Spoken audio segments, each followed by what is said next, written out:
Love is not a static concept. Love is a dynamic concept which expresses itself through activity, actions of love. He's not, oh, I love you. I love you. We say I love you. Oh, okay. That's it? You just say I love you? Yeah, that's it. I love you. Okay. Well, I love you too. Well, then that's the end of it, because what more? Well, that's it. I mean, you stay where you are and you love me, and I stay where I am and I love you. There's no interaction, there's no expression, there's no dynamism.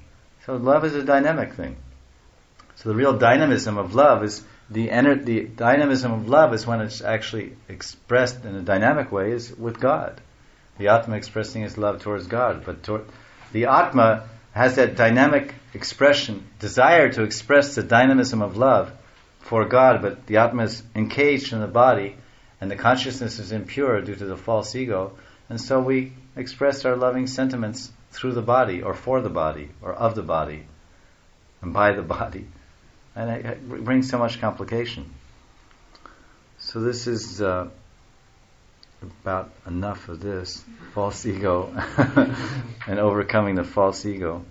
I think basically it's the one answer to all the problems. Chant Hare Krishna.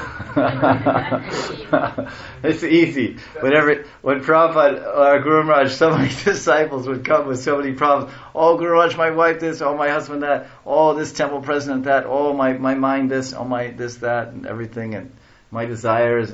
Prabhupada said, yes. He would listen and listen. Yes. So, Prabhupada, what is the solution? What can you suggest? Let me think. I think you should chant Hare Krishna. More chanting.